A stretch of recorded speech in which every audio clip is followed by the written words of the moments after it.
Willow Weston, welcome to Live Inspired with John O'Leary. Thank you for having me. I'm already inspired, man. So am I, and I had a blast chatting with you before I officially did my job, and you and I beautified to prepare ourselves for this podcast.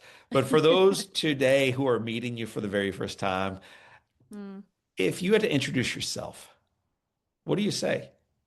My favorite thing is to sit across from somebody and get to know them and listen to their story and then share a bit about mine and have that experience. But today, yeah, who am I? I mean, on the basics, I'm a wife. I've been married almost 30 years to my husband, Rob. I have two adult kids. So we just became empty nesters. We have a 23-year-old son named Aiden and a 20-year-old daughter named Bella. And I have accidentally become the founder director of a ministry called Collide that's been going on for about 12-ish years. And I speak and have a podcast and just came out with a book. So when people hear that, they probably either run away from you because it sounds like Mm-hmm. a ministry. That word's already kind of scary. And so either they're Right. going to quickly move into a different conversation or they're going to fill their drink up a little bit more and say, tell me more. And so I filled my drink up. It's to the very brim right now. So I'm going to do the following. Tell me more. Let's start with Collide. Tell me more about Collide, this ministry that began a little bit more than a decade ago. Yeah, I didn't set out to start a ministry. I was a stay-at-home mom when I had my two little kids. I had just had Bella. I think she was around 1 years old and hanging out, being a mom. And my mom moved to town. I hadn't lived with her. I had to find a place to live when I was 15 years old. So I hadn't lived with my mom since I was 15. Here I was like 30 something. And I get a knock on my door and I look through the peephole and it's my mother. And she's showing up on your average Wednesday trying to be super grandma. And I flipped out. I saw her face and it was like all the childhood pain that I'd experienced with her, the neglect and addiction and abandonment and abuse, all the stuff. I just freaked out. I took Bella and I ran upstairs and I hid in a closet. And I had this profound spiritual experience where, I mean, the only way I can really explain it is like God said, hey, Willow, there's healing that needs to be done in your life, and you need to step out of this closet and you need to get help, or you're going to hurt your baby.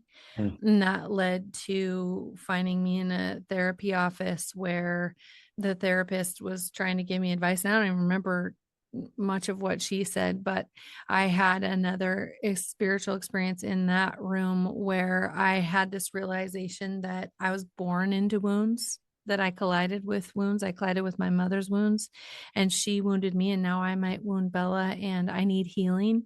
And so I was just in this desperate place of so wanting healing. And I paid that lady her 85 bucks and left. And I walked to my car and I heard, you're going to do something with those two words, wounded collision.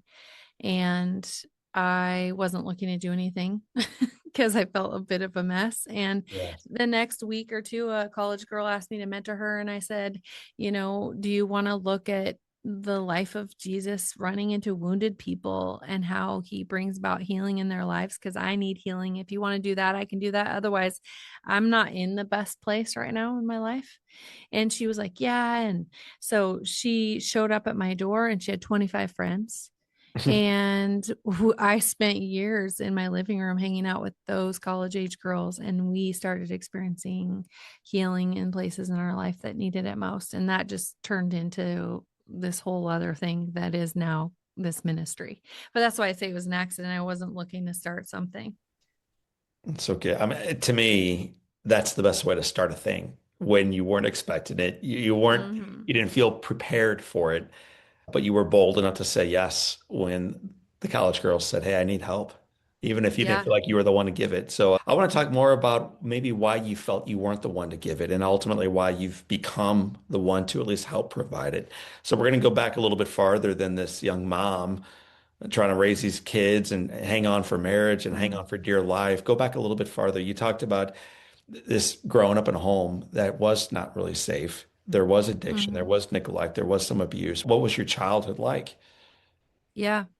It's crazy because I had an amazing mom. She was wild and whimsical and intelligent and strong, and she owned her own business. She bought an old brothel, actually, and she turned it into a place that has become famous, actually. If you ever saw the show Northern Exposure, it's a show that has a bit of a cult following from the 90s, but the building that is in the beginning of that show, the Roslyn Cafe, my mom opened that, and we lived upstairs in this cafe, and people from Seattle would travel over. It was in the Seattle's best places to eat, and just kind of this hippie hub place that, like, it was just cool. Like, I think the first vegans ate there. They didn't know they were vegans, but like they came for my mom's food. And she created jazz nights and belly dancer nights. And so I grew up in this really cool experience where, with all diverse people showing up to this place. I mean, you had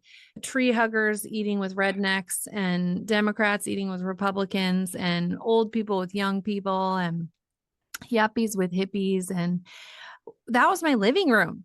We lived Yeah. upstairs, and my mom was cool. And my mom loved me a lot. But my mom also was a terrible alcoholic.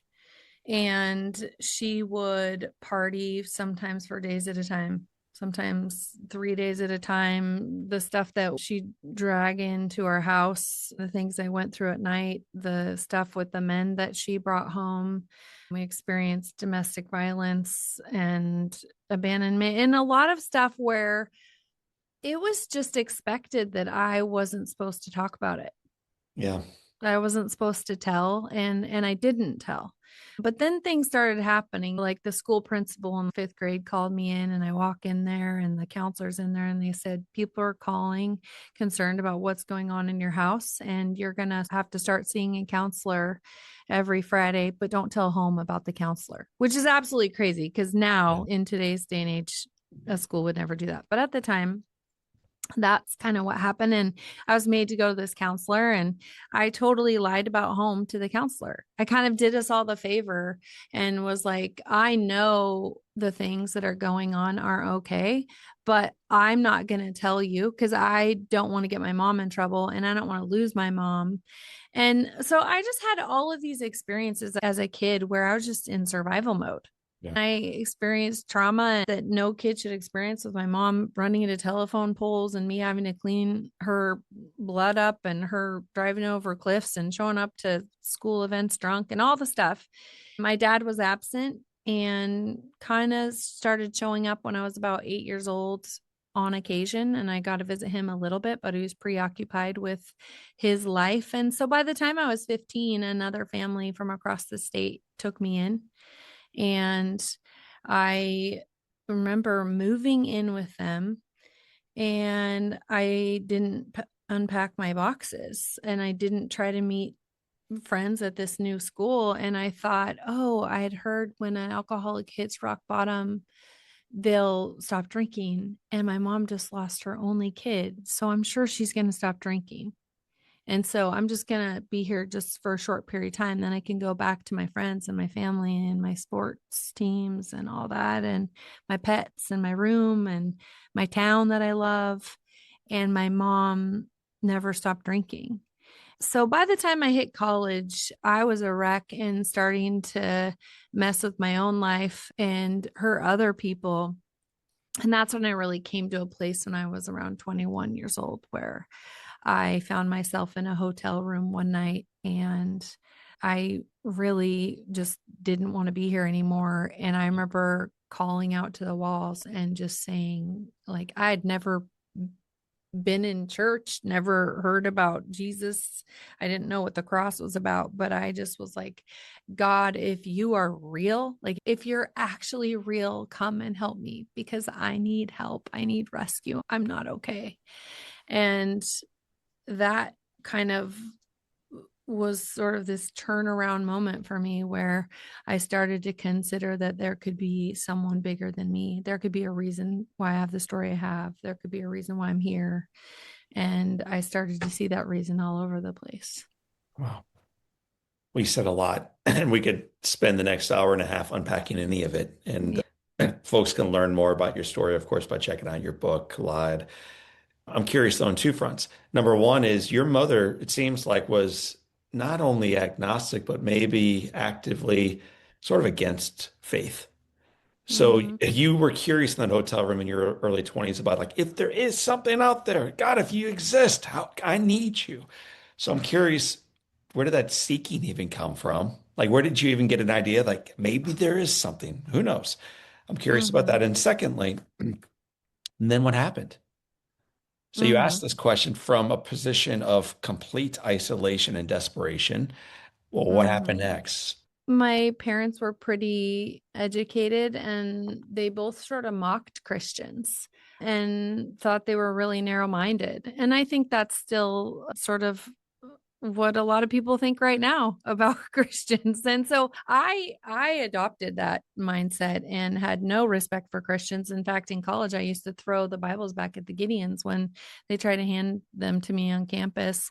To be like super frank with you, one night I hooked up with a guy in college and he showed up to my dorm the next day and he was crying and felt terrible about what we did the night before. And when he apologized to me, he handed me a Bible. And that's how I got my first Bible. And I call him Schmuck Face Bible Boy because, like, who does that? Like, you don't have sex with a girl and hand them a Bible and then keep wanting to have sex with them. But that was my first Bible. And I remember putting it on a shelf and being like, I'm not going to read that. There's no freaking way.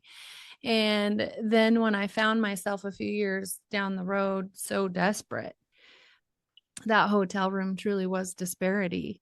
I think people can get to a place in life where you call out to someone bigger than you because you recognize that, like, you can't in your own power or lack thereof, you can't rescue yourself. Like, you have nothing else. I wasn't speaking to my dad.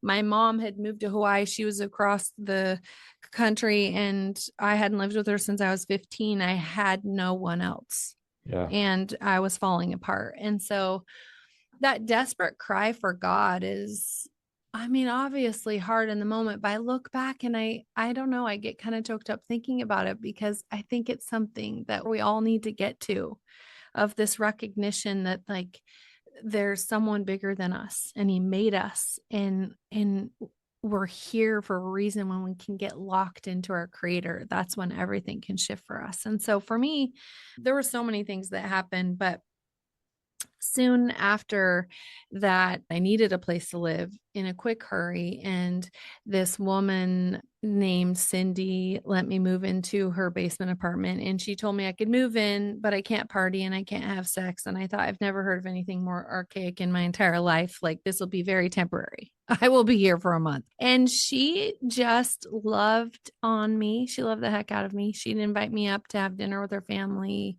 to give me coffee. She started inviting me to share my story. And I hadn't shared my story before. I hadn't told people the stuff I went through as a kid. And her inviting my story out of me helped me realize I have one. And as I started to share my story, it felt like God was, like, slowly stitching me up. At the same time, I recognized I need therapy, and my therapist was a Christian. And I was like, oh my gosh, they're everywhere. My coworkers were Christian. My dog was probably Christian. I don't know. I was like, how did I get around all these Christians? Because I never liked them before and didn't give them the time of day.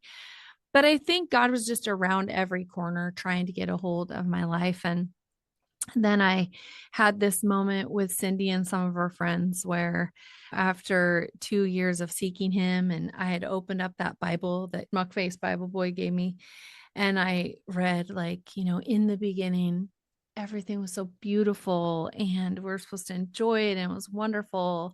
And then people's fathers were angry and their anger hurt their sons and their sons hurt their wives and everything was a bloody mess. And I just was like, oh, wow. And I closed it. And then a little while later, with Cindy's inspiration, I started opening up again and I started to see, like, oh, wow. I mean, he turns water into wine and he hangs out with outcasts and he eats with sinners and tax collectors. That sounds like the Roslyn Cafe. That sounds like my people, you know? And I thought, if this Savior loves my people, like I might just love him back. And so, in a room with Cindy and her friends, one of the women asked, "What are you waiting for as far as my faith?" And I said, "Nothing." I remember I just lifted my hands up and I handed God my life that day, my past, my pain, my present, my dreams, all of it. But I left that place and I ran like a scary religious monster was chasing me, and I thought, I'm never going back into a church again. And the next week, my coworker told me about her church, and I drove there. And I remember sitting in my car, and I think this was probably my first real prayer outside of that hotel room. And I said, God, if this is where you want me, help me to know. And I walked into this church and I filled out this communication card. And the reason why I tell you that is the next week, I was checking groceries. That was my college job. And there was this woman behind me. I'm like, can I help you? And she said in a British voice, well, I knew you when you were a little girl and I need to talk to you. And I was like, I've never seen this lady in my life. And so I meet her for coffee the next week. And she said, when you were a little girl in the streets of Roslyn, I lived there. And I Wow. used to see you playing. And God told me that you were hurting and you were going to hurt more. And He told me to pray for you. And she said, I prayed for you all these years. And here you are. You walked into my church across the state like 15 years later, and you handed your life to Christ. And I'm the lady in charge of the communication cards.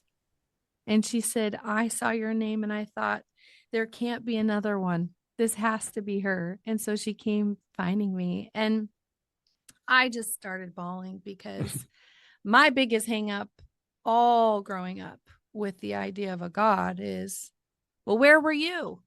Yeah. Where were you when I was going through hell? You didn't show up for me. You're just like my dad. You're just a big no show, God. And I started to see through this lady that God had been trying to get a hold of me since I was a little girl, but there was so much pain and dysfunction and wounds that He had to break through. And He finally found me and I found Him. And it was a beautiful thing. Mm. Gosh, there's so much there. So let's talk about that moment when people, because I'm sure you've shared that before in conferences and when, podcasts, and I'm sure some listeners are thinking, yeah, right. Like there's no way that's a legit story. To the people who are challenging you on some of the little lowercase miracles and larger capital miracles in your Mhm. life, what do you say right now to the people who are like, there's no way like this story is going to unfold the way it seems like it's heading? Yeah, I honestly, I don't feel like I've had people challenge my own experience. I mean, I guess bring it on, but that's one of the things that I find really beautiful about how we can all have spiritual conversations, regardless of where we're at, regardless of what we believe or who we believe in. If you tell me your story and your experience, all I get to do is listen and go, wow, that's so interesting. If you start arguing with me about how Yeah. you're right and I'm wrong, it's really ineffective. But I mean, this is my story. This is my experience. It's all I got. And Mm. I haven't really had a lot of people go, well, that's not real. I suppose I could give them Pam Moore's phone number, who is probably at this point about 86 years old, and they could talk to this woman in her beautiful British accent, and Isn't she that the could best? say, this is real.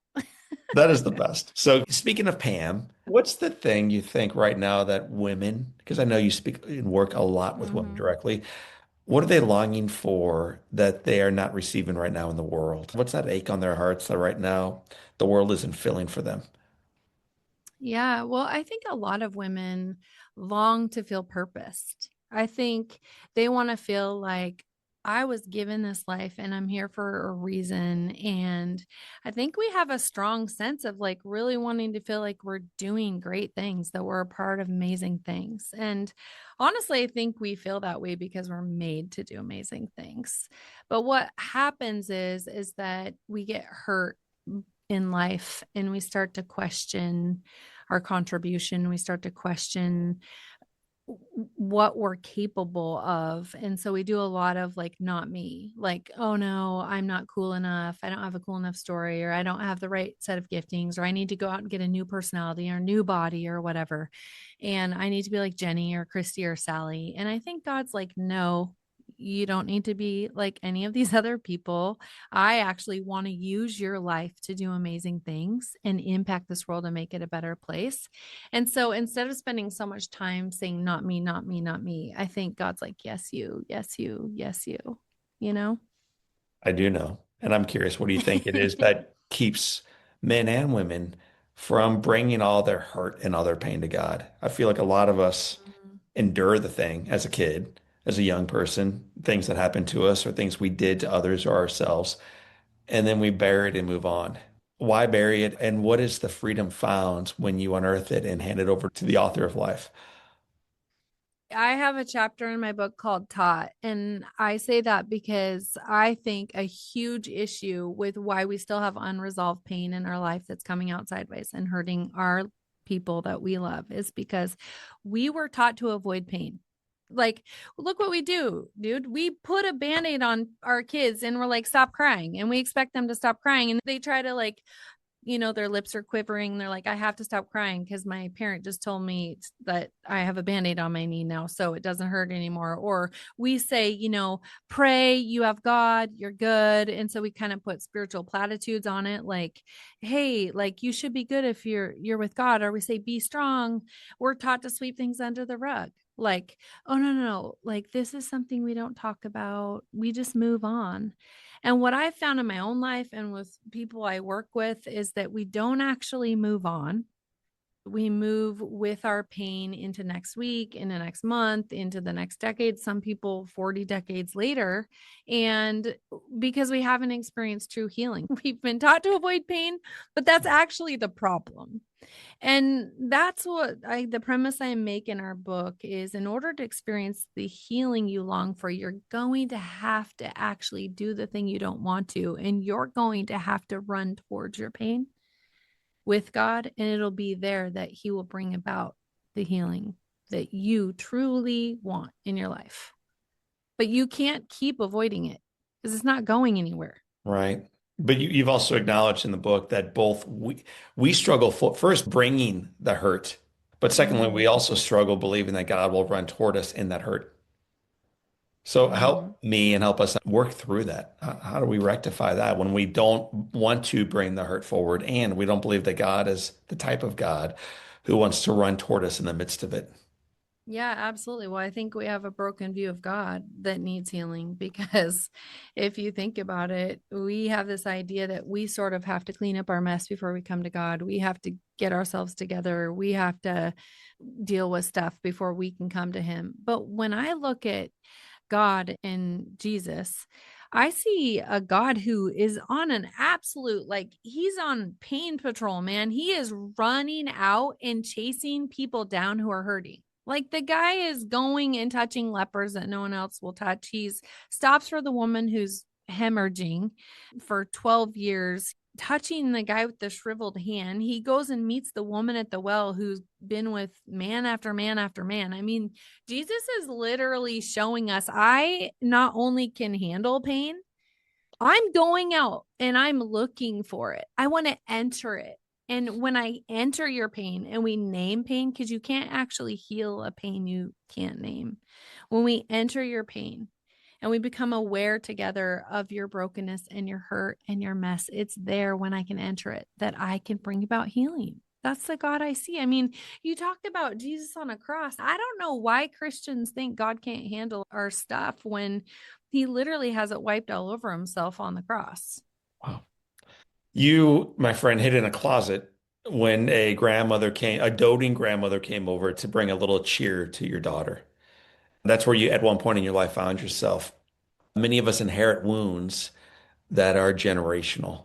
How does wrestling with that and bringing those types of hurts forward not only free us from that wound, if you will, but also those that we love and what are we equipped to do better than us going forward? My grandma was an alcoholic. She died when I was 2 from alcoholism. She passed that down to my mom. My mom was an alcoholic. My mom hurt me. By the time I was in college, I was in hospital, I had alcohol poisoning, I was driving drunk, I was sleeping around drunk. I was like, this looks really familiar. And I think people, if we get really real with ourselves, and it doesn't matter, and it doesn't have to be that dramatic, it's like your dad's anger invited you to deal with things in the same way. Now you get angry, and that anger is coming out on your kids. I think we have to wake up and recognize that unresolved pain coming out sideways is hurting the people that we actually love the most. It's wild. And we can keep hurting them. Yeah. Sitting in a closet hiding with my baby was like, oh, wow, you're going to actually wreck your kid's life, bro. You sitting in a closet because you can't answer a door. If I would have walked out of that closet and not told my husband, not gone to therapy, I don't actually know where my daughter would be today. And instead, my daughter's killing it. Like, I don't mean she's perfect because none of our kids are perfect. Neither are we, but she's not needing to go to therapy. She's not in the hospital with alcohol poisoning. She's not sleeping around to find worth in herself. She's actually out chasing people in pain and helping them. Mm. So that's because I had to say yes to healing. And I think every single day we get to wake up and go, yes, God, more healing, more wholeness, more health, because I want to bring my best self to the people I love. So I actually inspire them rather than harm them. Yeah. In answering the question, you used the word healing probably 3 or 4 different times. Healing, it seems to me, very rarely happens on your own. So Mm-hmm. what role does community and vulnerability have in healing? This will kind of answer your question, but before I fully answer it, I think we do 2 things with healing. We think I have to heal me or God has to heal me. And I think that's not true. If I have to heal me, that means I have to somehow come up with some power and some Yeah. abilities that I don't actually have. But I think the idea that, oh, God has to heal me, like I'm going to wake up on a Wednesday and all my childhood pain and the way that it triggers me is going to be gone. Put myself on a prayer chain and I'm going to be the miracle everyone prayed for. I don't think that's true either. I think we have a God who says, I want you to participate in the healing you long for in your life. Don't pray and say, I want to be healthier in 2027 and then not show up to the gym and keep eating platefuls and nachos and Ben and Jerry pints every night and drinking gin and tonics Well, to that's wash hitting it a little down. too close for home. So yeah, let's not talk about that right now.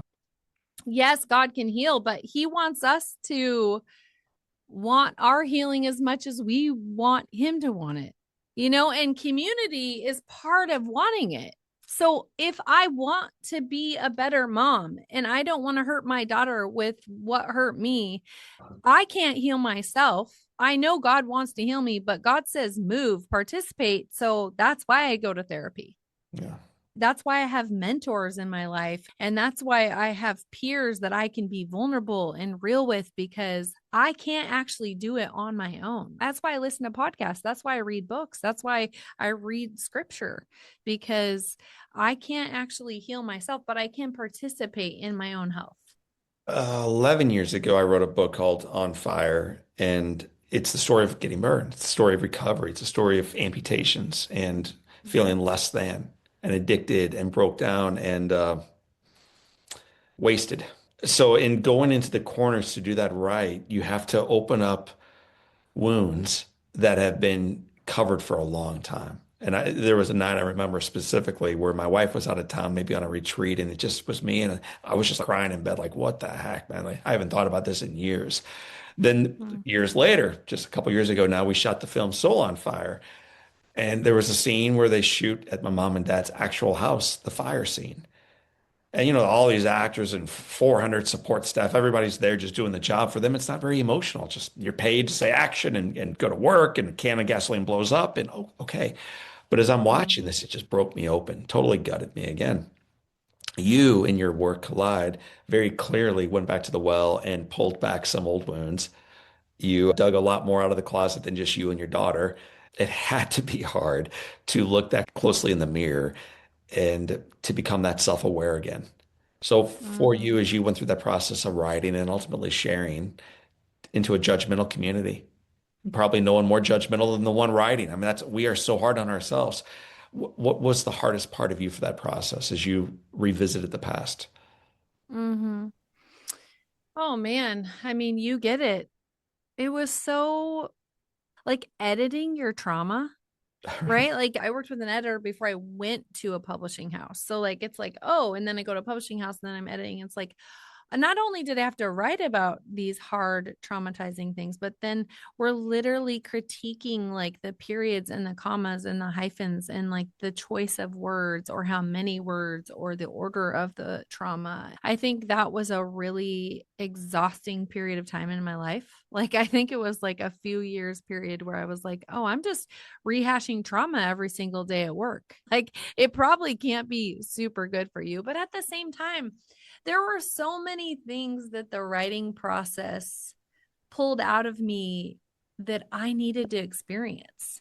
I mean, the book's probably 25 reiterations later of what it initially was. But at first, when I started writing about some of my pain, the stuff I wrote about my mom was so like hard and negative. And there's still some of that because addiction is ugly. But I had to actually and was pushed to actually start thinking about the Yeah. beautiful things about my mom. And that actually invited more grief out of me that I didn't know I had because I realized that this person who was beautiful that actually loved me hurt me. And that was like, oh, wow. When I actually started to be brave and write about how much I loved her and she hurt me, that was a whole new layer of grief that I had to work through. It's like, how does someone who loves you do this to you? Because like I wouldn't do this to my daughter. So, like, what am I supposed to do with that? So, there was definitely things in the writing process, and I'm sure you get it more than anyone where it's a lot. Yeah, and I think the best writers who share their stories do so not for ego or book sales, but to help heal someone else. There was an old Mm-hmm. spiritual writer named Henry Nouwen, and Nouwen wrote, "What is most personal and private is most universal and sacred." So the very things that you endured as a child that I can't fathom are the very things that connect most with me and my suffering, my struggle, my healing, and my hope. And the same is true in my work. And so the more we can be Mm-hmm. really honest and really faithful in sharing our stories for others, the more it can drive them forward to become an even better version of themselves. So for those who encounter your work, whether it's through Collide or it's ministry, maybe your book, what do you hope they leave with after they collide with you? How do you hope they're better because of it? Mm-hmm. Yeah, I mean, very simply, I hope that they do what I wanted my mom to do my whole life. I grew up my whole life wishing my mom would heal, wishing my mom would get better, wishing my mom would quit drinking. And she didn't say yes to that invitation because it would mean she would have to feel her pain instead of numb it. She never said yes to healing. And that pain and her numbing her pain hurt both of us tremendously. And she ultimately ended up dying from alcoholism. But I would want people to decide to say yes today to healing and health. It's an odd question, but your mother passed away not long before the book came out, along with your father. Mm-hmm. Did it make releasing the book easier, knowing that the hurt they caused through omission and commission would not have to be read by them? Absolutely. I struggled for so long. I knew I was supposed to write this book 20 years ago. And I couldn't figure out how do I tell my story when I have a mom who's an addict who is still in denial that she's an addict. How am I going to be real about that and throw her life under a bus and she could give a flying rip about Jesus. So it was like, how am I going to not hurt her? And so it was so hard. And my dad, who has another family, and he had things that he didn't really want me to share. And so I think it was a really hard thing to go, well, how do I do this then? God was like, well, I just want you to show up to the blank pages and just put one foot in front of the other and write the book. I'll worry about when the book releases. And so I actually did that for the last 15 years. I just showed up to a book and wrote it.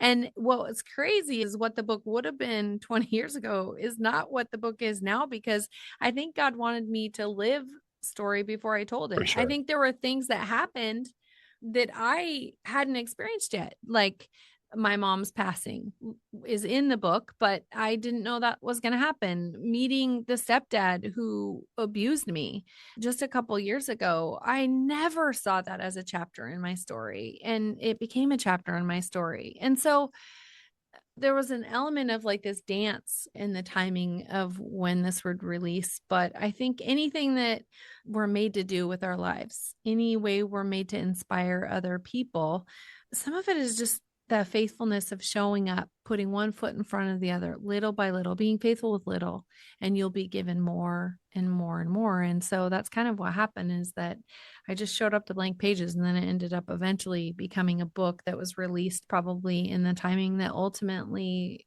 worked out the Mm. best.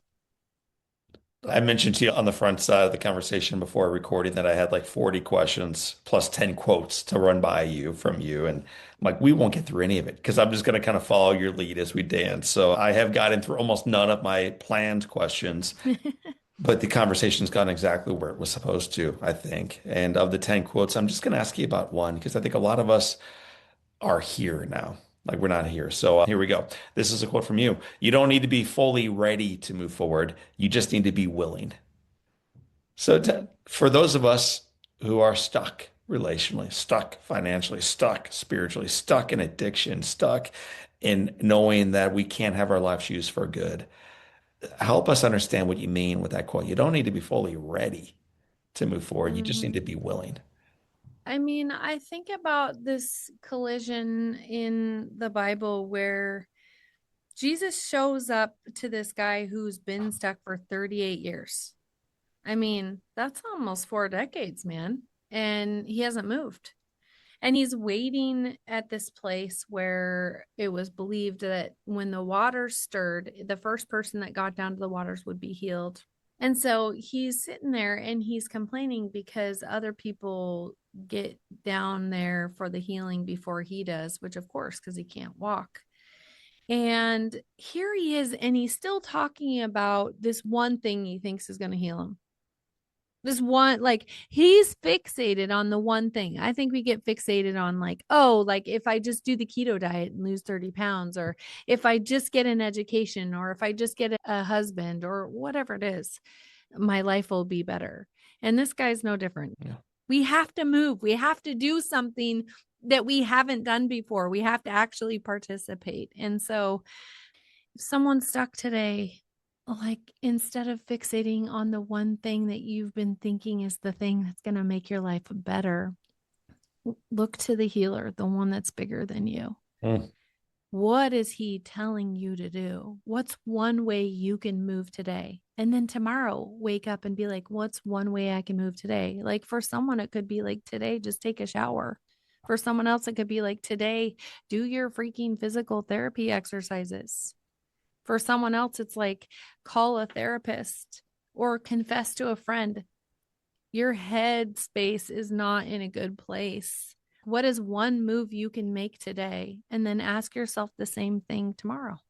And then each time pick up your mat and move.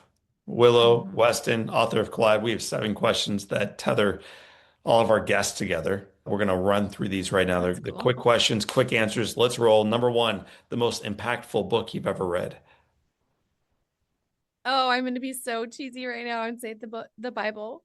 You were within the Bible. I think there's 66 books. What's your favorite book within the Bible?